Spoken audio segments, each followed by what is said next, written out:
میرے محترم بھائیو بزرگوں دوستو، حدیث کے اندر آتا ہے الصدق ینجی والکذب یہلی، فرمایا کہ سچائی جنت کی طرف لے جاتا ہے اور جھوٹ جہنم کی طرف لے جاتا ہے۔ آج میں آپ کو ایک واقعہ سنانے والا ہوں۔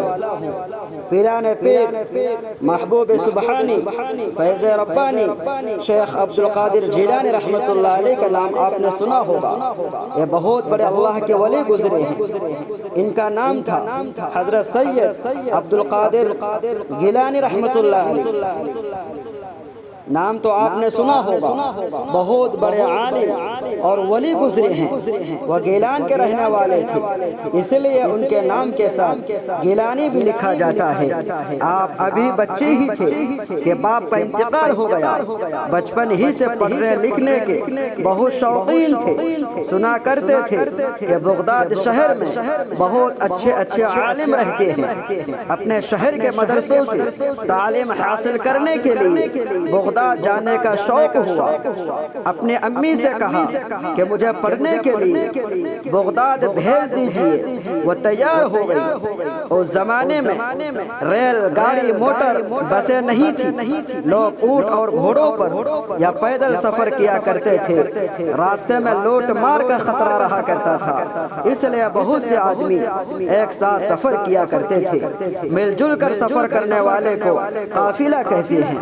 بغداد جانے والے ایک قافلے کے ساتھ ان کا جانا طے ہوا۔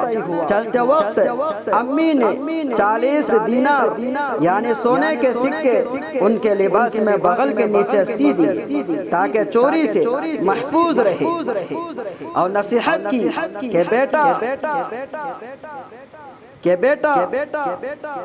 کیسی بھی مصیبت آ جائے، چاہے جان کا خطرہ ہو، چاہے مال کا خطرہ ہو، چاہے کسی چیز کا بھی خطرہ ہو، کبھی جھوٹ نہ بولنا، کبھی جھوٹ نہ بولنا، کبھی جھوٹ نہ بولنا، ہمیشہ سچ بولنا، ہمیشہ سچ بولنا۔ قافلہ روانہ ہوا، وہ بھی ساتھ تھے۔ ایک دن راستے میں ڈاکوؤں نے سارے قافلے کو لوٹ لیا۔ ایک ڈاکو نے ان سے بھی پوچھا کچھ تمہارے پاس بھی ہے؟ انہوں نے کہا ہاں۔ ڈاکو سمجھا کہ مذاق کر رہا ہے، وہ دوسری طرف چلا گیا۔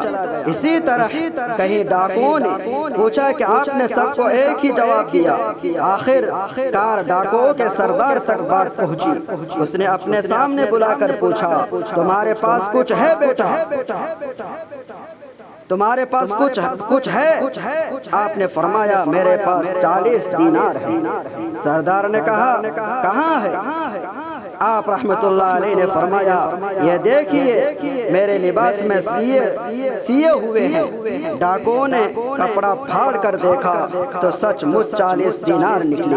اس پر ڈاکوؤں کا سردار سخت حیران ہوا اور پوچھا کیوں بیٹے، جس چیز کو تم نے گم ہونے کے ڈر سے اتنا چھپا کر رکھا تھا ہمارے پوچھنے پر کیوں بتا دیا؟ آپ رحمت اللہ علیہ نے غوث پاک رحمت اللہ علیہ نے فرمایا امی نے چلتے وقت تاکید کر دی تھی کہ کیسے ہی آفت پڑے، کیسے ہی مصیبت آ جائے، کبھی جھوٹ نہ بولنا، ہمیشہ سچ بولنا۔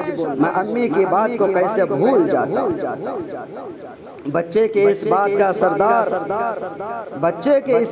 سردار پر بہت بڑا اثر ہوا۔ اس نے سوچا کہ اتنے سے بچے کو اپنی امی کے حکم کا اتنا خیال ہے، اور میں ہوں کہ اللہ اور اس کے رسول صلی اللہ علیہ وسلم کے حکم کے خلاف ڈاکہ مارتا پھرتا ہوں۔ فوراً سردار اور اس کی ٹولی کے تمام ڈاکوؤں نے غوث پاک رحمت اللہ علیہ کے ہاتھ توبہ کی۔ تمام لوٹا ہوا مال قافلہ کو واپس کر دیا اور سب نیک انسان بنے۔ پیارے بچوں، ہمیں اس سبق سے ملتا ہے کہ ہمیں ہمیشہ سچ بولنا چاہیے۔ سچ بولنے سے ہی ہم پریشانیوں سے چھٹکارا پا سکتے ہیں۔ تم نے دیکھا کہ ایک سچ کی برکت سے کتنے فائدہ حاصل ہوئے۔ قافلے والوں کا سامان واپس مل گیا، ان کی جان بچ گئی۔